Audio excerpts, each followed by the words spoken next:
WeRiseNation.com. This where the grown men stay so you can kill that noise. We be the best to do it, coming out of Illinois. So sit back and relax, close your mouth and listen. We bout to hit you with this knowledge that you've been missing. Listen closely to the Grown Men Podcast. We Rise Nation is the station with the gift of gab. We dropping knowledge on these topics that you wanna hear. We on point with it, get the picture loud and clear. If you seek it, you will find what you looking for. And once you hear us, it'll leave you looking for some more. Open the door, let us in, we got a special vibe. Now close the door, lock us in, and enjoy the ride. We about to talk about some things that make a lot of sense. And what we talking about here sometimes will get intense. That's what we looking for, trying to spark a conversation. Join us live or you can listen on the We Rise Nation. This where the grown men stay so you can kill that noise. We be the best to do it, coming out of Illinois. So sit back and relax, close your mouth and listen. We bout to hit you with this knowledge that you've been missing. This where the grown men stay so you can kill that noise. We be the best to do it, coming out of Illinois. Welcome back to another edition of the Grown Men Podcast. I am your host, BAN, and welcome back to the show. Well, as always, folks, we have a lot of different topics we like to talk about. And this week, of course, I'm joined by my brother Mark remotely. Mark, it's good to see you back here on the Grown Man Podcast, or hear you back here on the Grown Man Podcast. How's everything going? Everything is going pretty good. Definitely glad to be back as always. Oh, yeah. You know, at We Rise Nation, we always trying to put new ideas and different stories. A lot of things came up over the course of the week, and just recently, right here in the state of Illinois, Mark, we had the primaries to determine on both sides, Republican and Democrat, who's going to go in November to take some of these Senate seats as well as House seats. And what did you think of the elections overall? Overall, I think it was a very interesting night for, two parts. You did have some big campaign donations being brought up by APAC, which is pretty much a Israel heavy funded group. Yeah. I mean, they pretty much do a lot of for the cause of the country of Israel. And, right. They like to use Jewish brother and sisterhood and all that kind of stuff for all the people. It's really for that country of Israel that we are, as the United States, aligning with and whatever they are, like allies and all that kind of stuff. But they were heavily involved. They spent a lot of money in the state of Illinois, which I think they kind of broke even. I don't think all of the candidates was successful as far as in Congress. So, but that's something to, look out for, because APAC, they do a lot of interfering with these elections, and in terms of getting good people out, because they spend a lot of money on campaign advertisements and things like that. But other than that, I think the people of Illinois did come out. It was a big turnout, like millions of voters in the primary, which doesn't usually happen. Illinois is a very blue state. Right. The Republicans, they had a decent turnout as far as people that came out and voted for them or whatever. But overwhelmingly, you had a lot of Democratic votes came out and vote. So, which I don't see Republicans really doing too well in the elections in this state. I'm pretty sure that most people that's going to go to Congress is going to be Democrat. But of course, the big thing was Durbin's seat, since he's not running for Senate again. Lieutenant Governor Stanton was able to prevail, and she'd be on her way to run in the general election against the Republican candidate, was named slips from me, and I didn't write it down. I apologize, but more than likely she's gonna win, which is gonna be good to see a black woman going to like represent the Senate, being that we don't have any right now, since Vice President Harris went on Vice President. So that'll be good to see, and I like a lot of things that she talks about, and I think I like a lot of things that she done in the state of Illinois that I know of, as far as like trying to about working families, trying to get more jobs out here, trying to get more health care, and she's already adamantly stated that she's against doing anything that would benefit the Felon 47 administration.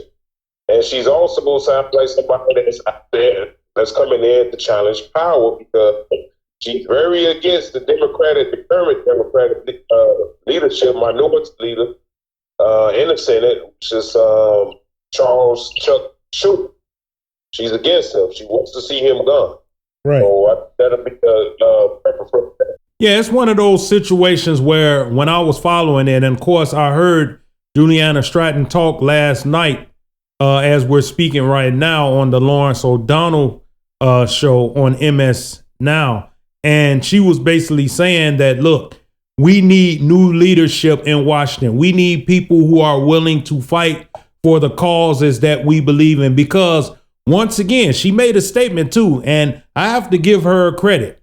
She really laid it all out there, and she was basically saying, look, all the things that are going on, the everyday people don't want to hear about policy. They want to hear about things being done. They want to see actions. And that's what I want to hear in a candidate. I don't want anybody talking about we're going to try to do this. No, I want to hear people saying we're going to get this done, because bureaucracy is what slows down our progress. You know what I mean? All the time. All the time. And that's the thing. I mean, you need people to get out there and fight for these things. Like with the Joe Biden administration, his Build Back Better plan and all that kind of stuff. I mean, he had a lot of great ideas, but he just didn't have the pushing behind it to push them to get out, in front of the media, in front of the people. Because that's the one thing that's that's successful about Felon 47 is he gets out on TV any chance he get to say, whatever. Unfortunately, like too many people, believe in the garbage that comes out of his mouth. Right. But I mean, that's something that you need to see. So for that regards, breaking the norm of business as usual, and we don't want to step on any toes or make anybody feel bad and everybody's friend. Those days are over with if you still want to have a country. Well, that's the thing, what I'm talking about, Mark. You are exactly right, because the old ways did not work, right? And the one thing you can say about Felon 47, he actually threatens the senators. He actually threatens the Congress people that if they don't do what he says, he'll primary them out. And even if he doesn't have that kind of stroke that he used to have, they still believe he does. They still believe that MAGA is the end all be all, because that's why they continue to vote the way they vote. And the Democratic Party has to learn from that. And the prime example who needs to be sacrificed at the top, no doubt, is John Fetterman. Because Fetterman, once again, sided with the lunatic Felon 47 and their party. So he should be expedited. They should primary him out. And they should put a real push behind whatever candidate is up for his spot. And because they've already said that from the time he was in there, when he was hollering, I'm the 51st vote, put me in, coach, when Biden was the president, he was all about this, everything that's going on, right? He was all about the Democratic Party. Then all of a sudden, I don't know whether when he got that injury or whatever happened to him, when he got there, he was sick a little bit. Whatever it is, it transformed him to what you see now.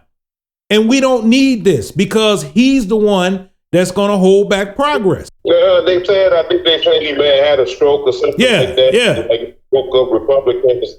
I mean, the bottom line is this guy, from like when he was first running for Senate, and I mean, because he had like a lot of questionable things in his past and all that kind of stuff. Like, I mean, you know, there was something like guarding a black man in a traffic stop or whatever. And he pretty much sided with like the law enforcement or man, the black guy was innocent. Those were some things he had back there. The problem with progressives at the time, they was going along with him because he was saying a whole lot of things that they were saying and all that kind of stuff. And he was able to, like, you know what I'm saying, like, you know, ride on that, you know, so-called progressive wave. And like he fooled a lot of folks. Because I think at the time, Malcolm Kenyatta, I believe he's out there in Pennsylvania. I think he was running against him. Like, he could have got that seat. Right.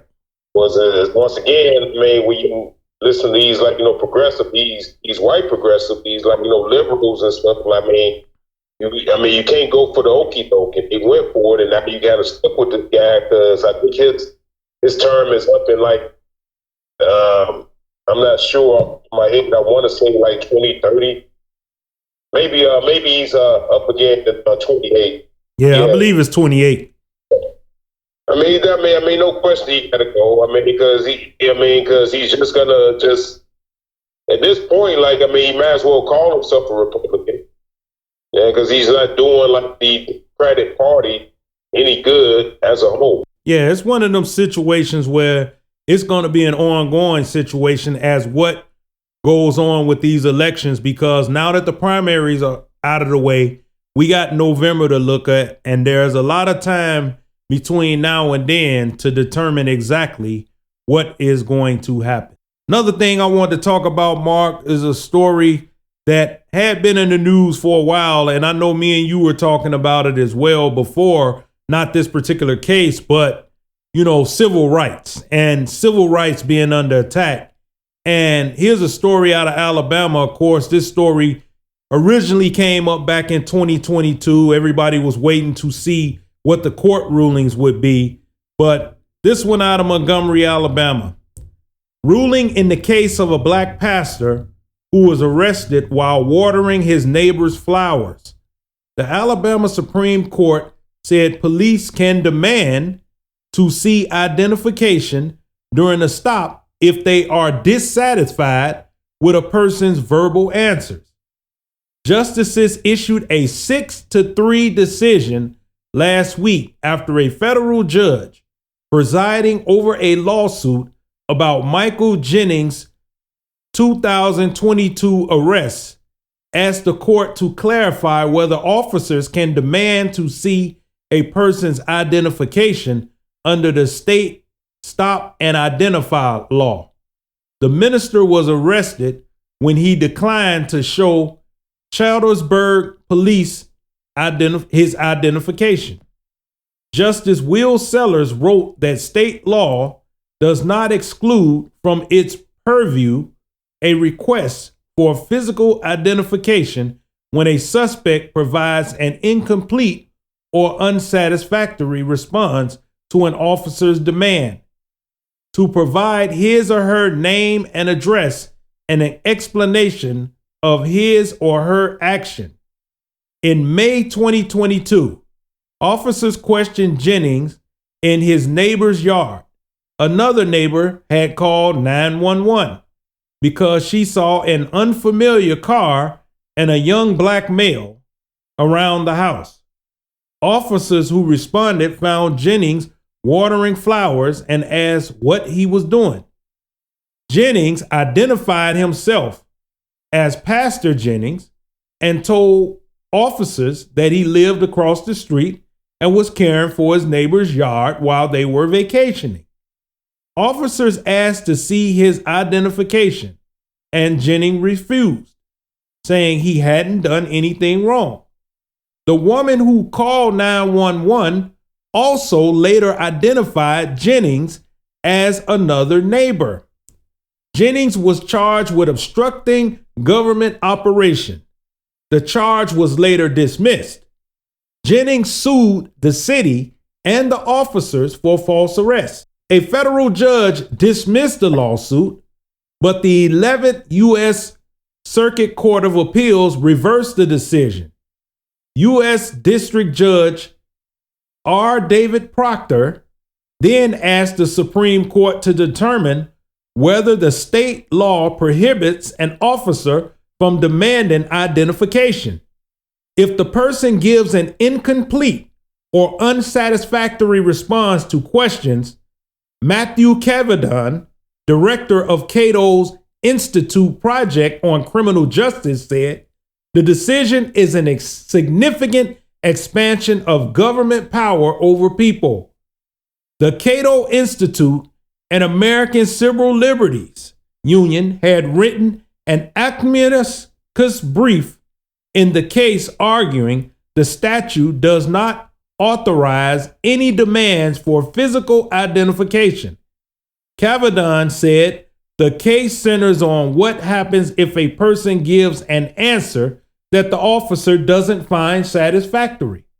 The significance now for Alabamans is if an officer is not satisfied with whatever answer you give, I sure hope you got your driver's license or passport on you, he said.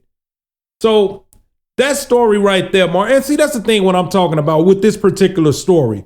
We know what this story is about because we know that police officers find whatever we say out of our mouths as black men as being lies.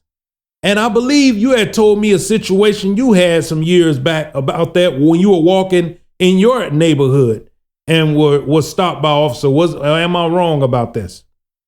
Oh, yes. I was stopped while I was walking and I was questioning around where I was going, where I'm coming from, why did I choose to live out here, all this kind of stuff, right? I mean, basically, this is what you just read there and everything, with the whole rule and everything. And this is pretty much what this is a call back to slave laws, right? Back in the 1800s. Where your papers at? Where's the papers, exactly. That's all. All this is. Of course, we try to claim no, it's not like that. No, it's a suspicion. No suspicious character. I mean, what is suspicious about watering flowers? Exactly. Where's the outrage? Yeah. I mean, because there are cases if you see someone if you have to be looking out your window and see somebody circling around someone's property, looking at windows and all that kind of stuff. Okay, yeah, that can be called a question. Yeah. Watering flowers, anything like that, and then you got to think okay, what if the good brother pastor was of Caucasian persuasion? Exactly. Oh, that's normal. Exactly. Because that would be an acceptable reason for the police. But if you have black skin, all of a sudden it becomes unacceptable. It's unreasonable. So now I need to see your ID. This is what's going on in this country right now, Mark. And as we talked about on previous podcasts with the Save the Vote, this is where it's at. And Senator Kelly out of Arizona, he told people, he said, look, it's not just the fact that they want you to show an ID. No, that's just not it. He said what's also in that bill is you have to re-register. And then you have to have all of that stuff with you in person when you re-register. See, people don't think about that when they look at that Save the Vote Act. No, man, there's a lot of things that you don't think about. They don't think about the fact that it is a few years ago, or a little bit more than a few years ago. I don't have the exact date on top of my head. Please give me, but we can simply look that up. It was the Democratic Party who proposed the bill on the floor for voter ID laws. Right. What they proposed was that to have everybody, every legal United States citizen have a voter ID card for free. Right. The government will pay for every legal citizen to have a voter ID card. Mm-hmm. The Republicans, all the Republicans voted against that. Right. I I want to say that was like maybe 2006. Yeah, it was sometime in that era. I recall that.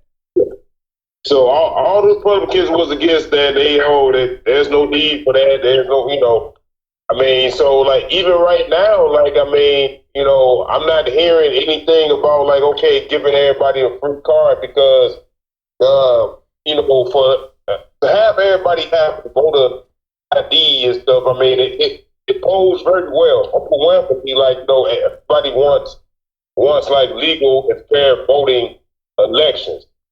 That's the part, and they don't talk about the other stuff that like Senator Kelly was talking about.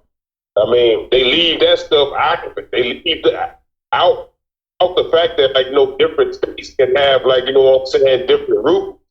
Right. Like it's gonna like the same rules is not gonna apply as they would in the state of Illinois, which is fairly easy to vote out here because we live out here, so we know that. Right. But it's going to be like that in Texas. It's not going to be like that in Alabama. Right. They come up the state with whatever kind of rules and things that you need. And then particularly, it's going to hurt a lot of women voters who got married. Yeah. Because they changed their last name. Now they gotta scramble and find their birth certificate or their marriage license, things like that, or pay like what I'm saying, to get a passport. Like we talked about all this stuff before. I mean, it's the games that they run out there and play.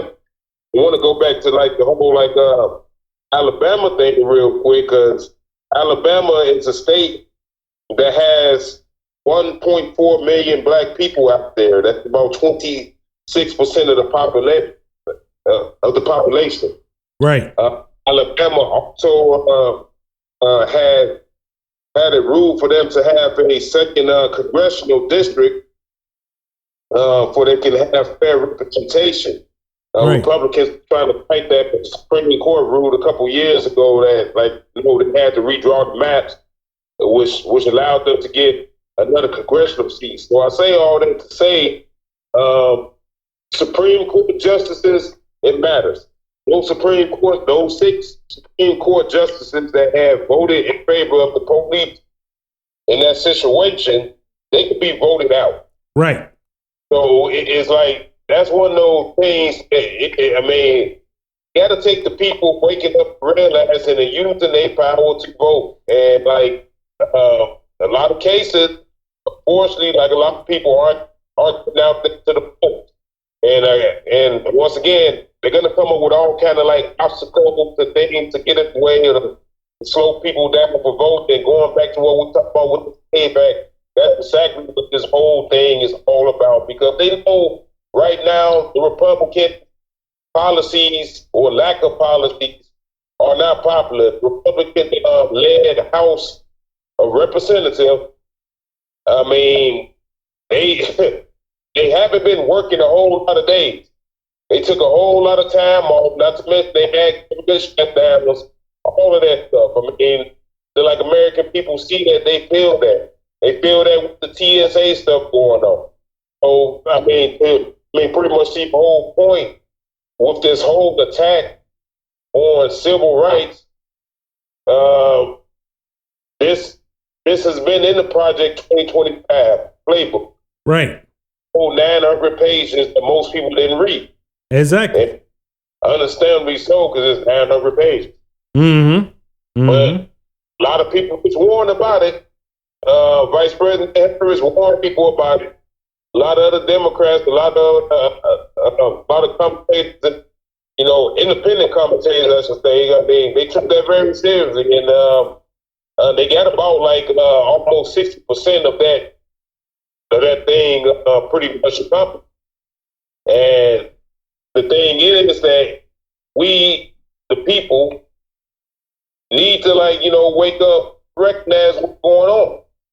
Because, I mean, it's going to be constantly attacks on your civil rights. There's like little bits and pieces here and there. Like when you see ICE going after laughing people with brown skin and stuff, some of us tend to pay no never man to that. Because, that's just happening to them. But you're not looking at what's going on with the bigger picture with ICE buying up warehouses around the country to store people in. Now, if you're trying to deport a whole lot of people, why would you need storage location? Why would you need a location to put human beings in? Right. To do what exactly what? Right. And if you think that's just the brown people for like these dangerous, illegal, I got like another thing coming to you because it's now they're already trying to roll back and go against the Haitians. They're trying to get rid of them. And like, how many of them think that, do you think to recognize the difference between a Haitian and a regular old black American? Exactly. They're not going to take the time to think and even process that. They're just going to scoop up people who they want. And even if you are only detained a short amount of time, think about that. If you got a job and somebody just scooped you up off the street, now you're probably going to lose your job because you're going to be absent. So, and your job is not going to compensate you for that. You got to go through all this legal mumbo jumbo. And for what? For what? Because your civil rights are slowly being eroded and taken away from you. But I got a plan for them. I think it's going to backfire on them on a lot of different ways because they're also going to disenfranchise and hurt the people who actually vote for them as well. And I'm speaking for the Republicans because I can tell you that I know Jeffro don't know where his birth certificate is because his uncle's brother's sister's nephew is his father. So, I mean, that's how that works. So you think you're trying to, hurt people who are what they call lazy people that say, oh, when we put up these obstacles, they won't jump over them. As I said before, I don't care if I have to stand in 0-degree temperature for 12 hours. I'm going to vote against anyone associated with Felon 47. I don't care what I have to do. That's the mentality that we have to have as a whole in order for our civil rights to be maintained. Yeah, I just feel that we kind of just got so like a police as a country. That's so hurt that country, and we just when it comes to things like history and all that kind of stuff, we don't know. That's we don't take much of this now. It was in the past, this and that. And like and I'm speaking from just like a lot of people I see that just they go about their everyday life and all that kind of stuff. Not like, paying attention to things. Things need to be paid attention to.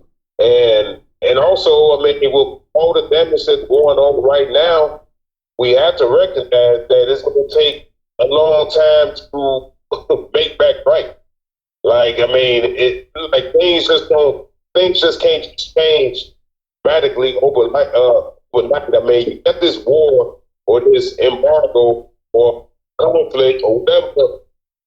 Or whatever they want to call it, because they keep changing what it is, but this is doing, damage to this country right now in real time from gas prices, from the energy prices. Right. From the fact that this war is costing $2 billion a day. Right. That's a whole lot of money. That's a whole lot of, programs and funding and resources that are going to be cut for the American people. So, it's like, we got to wake up, and because it's not going to get any better anytime soon. Even if you have like the Democrats take the House, which they probably will, and the Senate. Like a lot of that big beautiful bill stuff, that's going to like really kick into the full effect in about 2027. And then they did that intentionally for making things really do hit the fan. The people that's going to be in power as far as like the House goes and all that kind of stuff is going to be the Democrats, and they be kind of banking on like people, point at them the time comes. But it's like, people think like a little bit more smart and more informed. I guess that's what our effort is, to like try to inform as many people as possible. And like, for like a lot of average working folks, there are things that can do, to try to like alleviate some of this pain and stuff. And that's like, control your spending habits, control how you travel. Yeah. Because gas prices are going to go down. I think you had alluded to that back when you said the last week about that, as far as like, you don't go many places that you don't need to go. It's like we we are in the habit of like, like getting up, jumping in the cars, going somewhere, or spending money on a lot of things that we don't need to be spending money, or shopping at a lot of places where we need to be shopping at. Right. So I'm really serious about like, you know what I'm saying, like doing better for the community, this this state, this land, all of it. I mean, you know, yes, you do got to take a little bit more personal responsibility and not falling for the okie doke. Because I'll be honest with you, I don't really have any kind of confidence in the current Democratic leadership. Yes, they are the lesser of two evils, but I think we're way past the point that it's like, you know, always having to vote for like the lesser of two evils. I mean, you need to get more people, more like better leadership out here, and the way to go about doing that is to like, you know, not pay attention to like mainstream media, because they are like, you know what I'm saying, complicit in this whole effort of misinformation, disinformation. I mean, it's going to take people putting in the work to do their own research and like, you know, look at different things and outlets and really like, you know what I'm saying, paying attention to like, you know, how, you know, these potential leaders actually are moving. What are the things they are voting for? What are the things that they are fighting for? You see them in the community and all those things like that. Yeah, it's one of them situations, Mark, where we're going to continue to monitor here on the Grown Men Podcast, because what happened down there in Alabama is just the tip of the iceberg of what is happening across America. Another topic I wanted to talk about, Mark, that came up was rapper Afro Man wins his lawsuit against the police over the mocking their 2022 raid in a viral music video. So here's the story right quick. Grammy-nominated rapper Afro Man won a defamation lawsuit filed by 7 Ohio sheriff's deputies who sued him over music videos in which he used home security footage to mock their raid of his home. We did it, America. Yeah, we did it. Freedom of speech. Right on, right on, the 51-year-old rapper born Joseph Foreman shouted outside the courthouse after Wednesday evening's verdict. He later posted the clip to social media. The case tested the limits of parody and the license artists can take in social commentary directed at public figures. The deputies collectively sought $4 million in damages. No reasonable person would expect a police officer not to be criticized. They've been called names before, defense lawyer David Osborne said in closing arguments for the rapper and comedian, known as his breakout 2000 hit, Because I Got High. The Adams County deputy said they were publicly harassed over viral videos, which were viewed more than 3 million times on YouTube.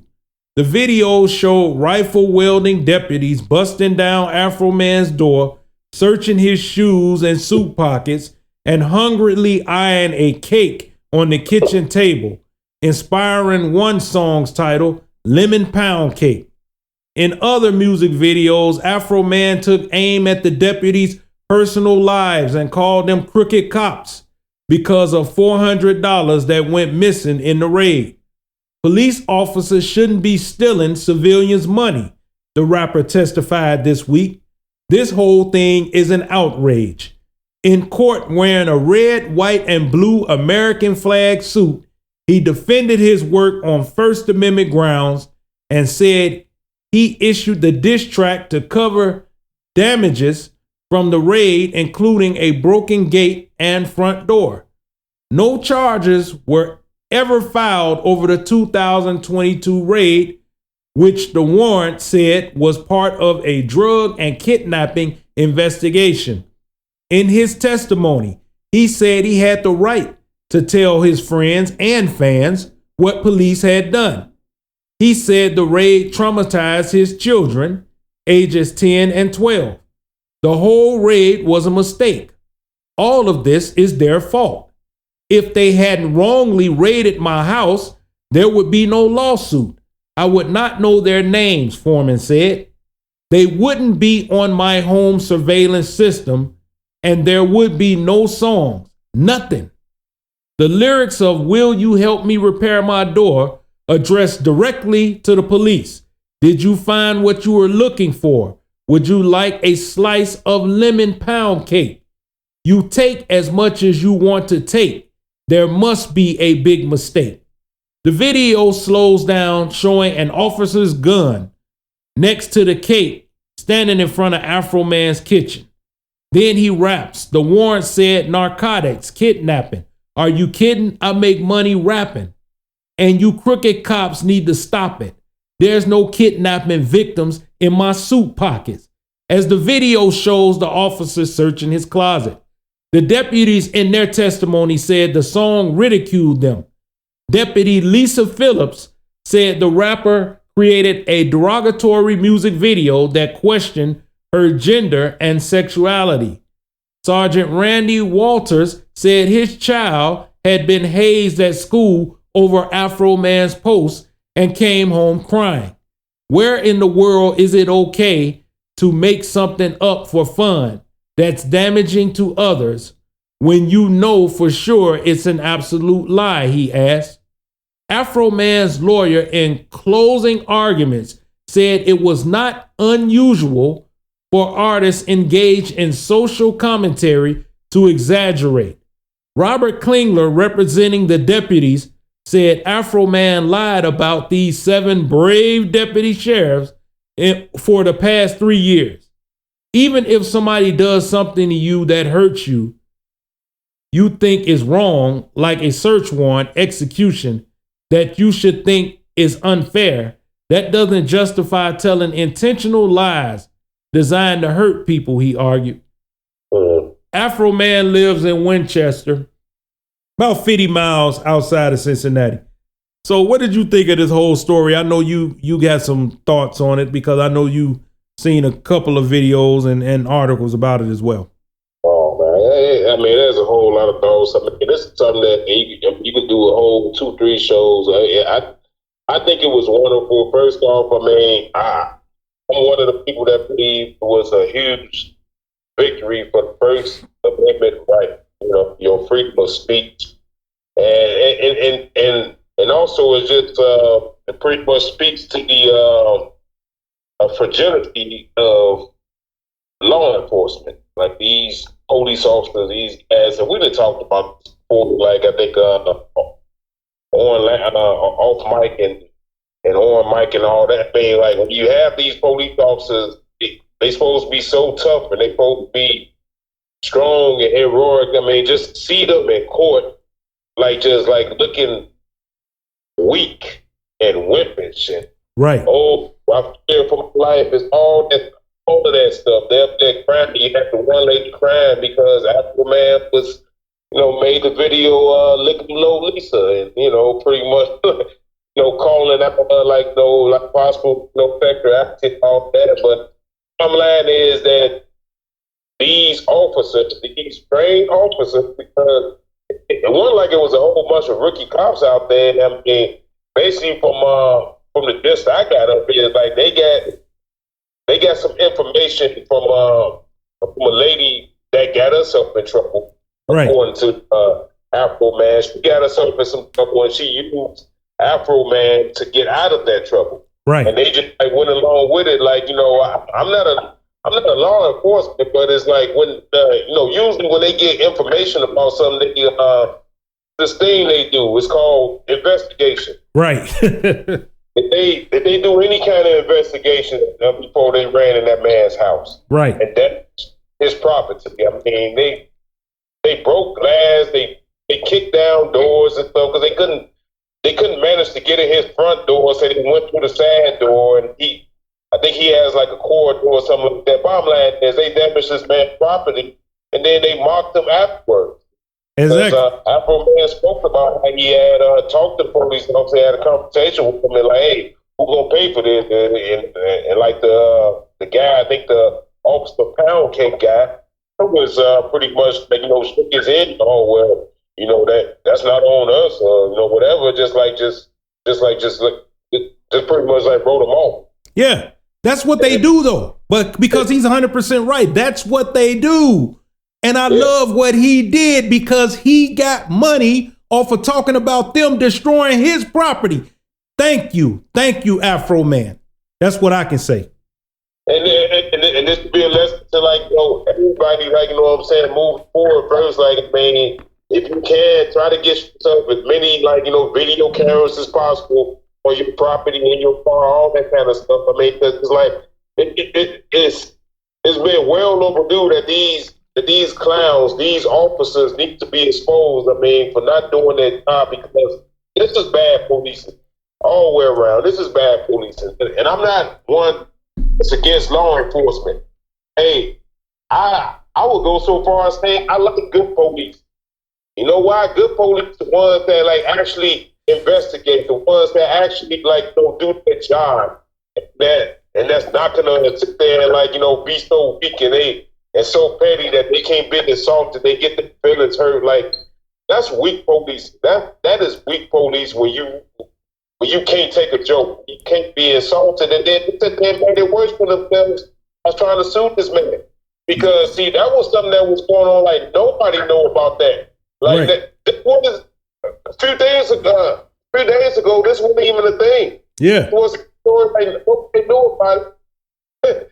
And then all of a sudden, just this morning and stuff, I see that all over social media. I see it all on YouTube, videos popping up left and right. Afro Man making a whole lot of money, which is great. Great for him. Yeah. I'm glad he did, because they tried to sue him and it backfired because he got more money and now he don't have to pay them any money. Exactly. So that's this was a local thing, because this was something that was happening out there in Ohio or whatever, in that particular neighborhood and location. But the police tried to get greedy. They let's go ahead and get a payday, because they tried to sue him for what, millions of dollars? Yeah, they tried to get millions of dollars out of him, and it was dismissed, which, it should be, because it's his First Amendment right to be compensated, in my eyes, to be compensated for them coming breaking down your doors. Because anybody and everybody that has ever had their property knocked down by law enforcement who've come to the wrong house, and the response that those deputies gave, that's not the first time that people have heard that, especially us as black people. That's not the first time we heard, oh, we don't know who's going to fix that, and we had to repair the damage ourselves out of our own pockets. That's not the first time that's happened to black people. It's happened over and over again. And finally, for a chance, for at least one time, we saw that a black person was able to rise from this. And that's why I applaud it and I love it, because Afro Man, he used it and he milked it. He's a very smart man to do it, and I applaud him 100%. Yes, he's going to keep going on with it, because he did file a claim himself to have it, get money for his property commission. They had the police department dismissed it. He said he's going to keep on fighting for that as well. He should, and it is we as a country, because I don't like to use that word "we" too much, but we as people that pay taxes and live out here, we deserve a lot better from our law enforcement. We don't need to have stupid traffic stops and into violent endings, and you don't need to be falsely accused of doing stuff without having proper investigation, and going back to the whole Alabama thing that we had spoke on before. That was dumb too. Why? Why are you harassing someone? Watering grass and things like that. It's it's been way out of hand. And yes, I'm glad, and I encourage everybody to watch those Afro Man videos and to watch the court proceedings, because I think they got the whole court procedure online and stuff that you can watch, because that is hilarious. The fact that you had to play the police officer, and this comes from the legal defense, they had to come with their evidence, and all of their evidence was those Afro Man videos where he's making fun of them. Right. They got there in court. Right. Over and over again, and they got to hear this for the rest of their life. So that's good.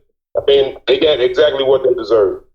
Well, it was good that that happened, and I'm glad that Afro Man was able to win one for the good guys for a change. So hats off to Afro Man. Great story. I'm glad he's continuing to get money off and prosper off of it, and that's good. And I hope he does so in the future. But I want to move on to another story, Mark. I'm not sure if you're familiar with this, but rapper Mystical. Once again, he pled guilty to third-degree rape in Louisiana. So here's a story out of Baton Rouge. The rapper Mystical, who received multiple Grammy nominations in the early 2000s, pleaded guilty Tuesday to raping a woman at his Louisiana home nearly 4 years ago. According to court records, the 55-year-old performer, whose given name is Michael Lawrence Tyler, pleaded guilty to third-degree rape in Ascension Parish courtroom. Records show Tyler's attorney didn't immediately respond Wednesday to requests for comment. Tyler faces up to 25 years in jail without benefit of parole, probation, or suspension of sentence. He is scheduled to be sentenced on June 15th. The rapper has been held without bond at the Ascension Parish Jail since 2022, when he was arrested for allegedly raping and choking a woman at his home in Prairieville, about 18 miles from Baton Rouge. The New Orleans native rose to national recognition in the 1990s and is known for his 2000 hit, Shake It, which was nominated for a Grammy in the Best Rap Solo Performance category. In 2003, he pleaded guilty to sexual battery and was given 6 years. That same year, he was a Grammy nominee in 2 categories, Best Rap Album for Tarantula and Best Male Rap Solo Performance for single Bouncing It Back, Bumping Me Against the Wall. So we know that Mystical had them problems in the early 2000s where he had the woman in there and he sexually assaulted her. I don't know what's Mystical issues. I don't know what he's thinking, but what do you think about, this story? I know it's been coming up. Man, I just think it's unfortunate, on a whole lot of levels. Of course, the first thing that comes to I think most people have is okay, you are a celebrity, you're a famous person, you got money, you could probably have any woman you want and all that kind of stuff. Exactly. But it just speaks to the degree, type of mentality. Just with 40, a fellow 47 and Jeffrey Epstein, those type of people. Basically he has some kind of problem. He has some kind of sickness, and it is, like I said, it's disappointing. And you can never be in a situation where you feel the need to take something from someone. Right. That's a complete violation. And it's you couldn't be nobody could be that deprived or it's just a pretty much ugly thing, whichever way you look at it. That is it's a true violation of someone's personhood. And you would think that I don't know, because I'm not, I guess I'm not that up on him and his family, his lifestyle, and so I'm trying to say, would think that he would be getting some kind of help. Is he seeking help? Has anybody tried to get from him? Well, it's I think of people Robert Kelly over there. Yeah. Yeah, with the kids, and just to have that in your mind to do those type of things, and it don't matter if you have money or not. Nobody should be violated. Again, you would think with celebrity and fame and all that kind of stuff. I'm quite sure that there are women out there that tend to throw themselves at celebrities and rappers and all that kind of stuff for all kind of reasons. But it's to put yourself in that situation, in that predicament, it's just so unfortunate. And to me, he should be locked away for like pretty much for the rest of his life because it don't seem like he learned any lessons. Say that this happened 4 years ago. Yeah, but see the 2000s when he had caught all that heat first go around. So. Right, that's the thing that I'm saying is that you think he would have learned from the first time, and especially then because everybody knew like what he did, and it was like, okay, why are you doing this? First of all, why are you paying basically, crackhead ladies, which is what it was at the time? Why are you doing that? Why are you even involved in that at that point when you are a Grammy nominated artist? Why are you still doing that? So there's a discord with something going on with Mystical, on the inside of him, because it's just not acceptable, man. At some point, okay, you at the first time you say, okay, he got into it with a woman, it got physical, he shouldn't did what he did. Okay, he's gonna go away, he's gonna learn from that, he's gonna come back better. But then he didn't. So like you said previously, whatever he got to take. At 55 years old, that's basically the rest of your life. If they give you 25 years, you get out when you're 75. It's pretty much over. Yeah, man. That's it. You should get out of it all. Like, I mean, those are the type of people that, like, I feel personally that should not be a part of our society at all. Because it's just so, like, egregious and just, like, it's pretty disgusting. I mean, because it's like he has a sickness. I mean, he needs some help, but I mean, you can't force him to get the help.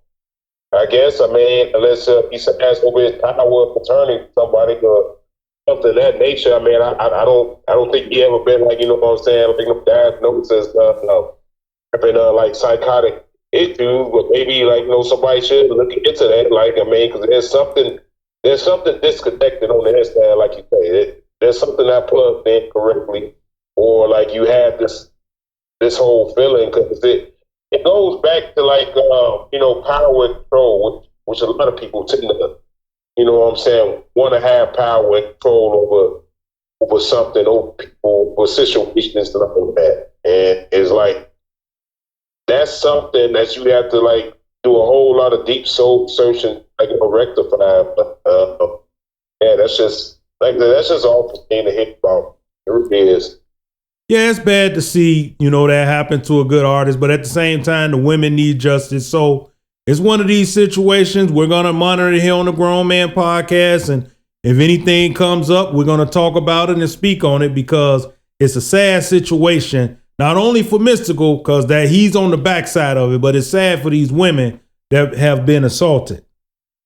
Last topic I want to talk about, Mark, is a story that came up earlier this week, and that is the Florida bill to ban marrying first cousins fails to pass.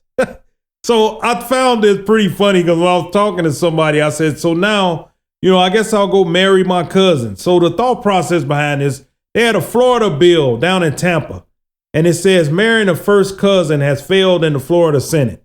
State lawmakers voted down HB 733, which proposed that incestuous marriages would not be recognized for any purpose in the state of Florida after July 1st, 2026. The bill proposed that a man may not marry any woman to who is related to by lineal consanguinity, nor his sister, nor his aunt, nor his niece, while a woman cannot marry a man whom she is related by lineal consanguinity, nor her brother, nor her uncle or nephew. State Representative Dean Black told Florida Action News that he expects another vote on the same issue sometime in the future. There are plenty of people here and there that you can find to be your lifelong partner without looking to your first cousin, Black said. Florida is one of more than a dozen states where marrying your first cousin is legal, but most of the United States has banned such marriages. So, Mark, we know that these situations go on in these other states. That's why people are so the way they are right now. But what do you think about that? I mean, Florida can't even make a deal to say we're not going to marry our cousins. I mean, what is this? Jebediah Springfield and Hans, that good old Hans, what was the other? I forget the other one, but. I'll say this sounds like Shelbyville. You say Florida, this sounds like Shelbyville. Yeah. Hans Shelbyville, and I mean, it just makes no sense to me. What do you think of it? This is well, I mean, it makes complete sense to me because this is like hillbilly mentality. I mean, this is like who these people are. I mean, if you really want to get real about it, I mean, if you look at like the pretty much the history of these Europeans, I mean, this is like, I mean, you can even take it all the way back to the Roman Empire days. I mean, when you would see royalty married each other, once the king dies or whatever, the queen would marry her brother, right? Her brother-in-law, right? That's just pretty much the same thing. Like if someone's wife passes on, then you're gonna marry the sister, keep it in the family, all of that stuff. I mean, it's like ancestry has been the thing that's been prevalent within those kind of ideal of people from European settlers and things that they do with that. They try knock on the white people, but it's kind of like in their nature when it comes to things like that. When it comes to sexual relations with underage women. Well, we seen Elvis Presley marry his third cousin. I think I be getting confused with Jerry Lee Lewis. Right. That guy married his cousin, his second cousin. I mean, it's just. I mean, what can you say about that? Because it's you would think in this day and age, we're in the 21st century. I mean, you would feel that we have progressed in certain ways as people, but in a lot of ways, we really haven't. I mean, you can normalize things. I remember hearing about maybe about 10 years ago, we was trying to push people to make it not illegal to have sex with someone's that is a age. I mean, it's some people feel hey, well, these are the type of women I'm attracted to. I mean, they got to be 12 years old. Right. That shouldn't make me a pervert and like that. I mean, art, all that kind of stuff. I mean, it pretty much speaks to that whole Florida, that whole hillbilly mentality. It's something that I would hope people that won't make it to law. I mean, won't make it to federal law. Well, that's the whole thing, is that the bill that was proposed was to ban it, and they shot that bill down to ban it. And this is the thing, I mean, that goes back to why, vote matters and things like that. I mean, everyone lives somewhere. Right. And, I mean, it is when you have people that have these type of ideas to not, I mean, just to shoot something like that down and to have serious issue with that. I mean, these people are completely out their mind. You don't want them to be part of that society. I mean, we could very well do something about it. Yeah, it's one of those situations where we'll continue to monitor and see where this bill goes, because I'm interested to find out exactly if this thing's going to stand in the state of Florida. Of course, Alabama and probably Mississippi and countless other states down there in the South probably still have that going. But it's one of those situations we're going to monitor here on the Grown Man Podcast. Well, folks, it appears our time is up. Mark, glad that you came in once again to give your insight on a lot of the takes here at the Grown Man Podcast. And folks, head on over to WeRiseNation.com. See all the things we got going on over there. Interesting thing, new music being uploaded as well. And Mark, it was good to have you back in. And, you know, what do you got to say to end it off? It was always a pleasure to join you, and I just, like, you know, as we continue to grow with the Grown Man podcast, that, like, you know, we like to have fun, you know, sometimes, but we definitely try to, like, you know what I'm saying, inform people as much as we can, and like, we encourage people to, you know, once again, do research to pay attention to what's going on. I mean, again, I say it all the time. I understand, like, you know, regular people, average folk, you know, who working like regular jobs, they trying to survive. I mean, you have to, like, see and take a look at the bigger picture sometimes, what's happening. I mean, because a lot of things that's going on that we tend not to pay attention to will have impact on our lives at some point sooner than we think. Yeah, that's very true. True statement, Mark. Well, for my brother, the Mark, I am BAN, and we will talk to you soon. Where the grown men stay so you can kill that noise. We be the best to do it coming out of Illinois. So sit back and relax, close your mouth and listen. We about to hit you with this knowledge that you've been missing. Listen closely to the Grown Men Podcast.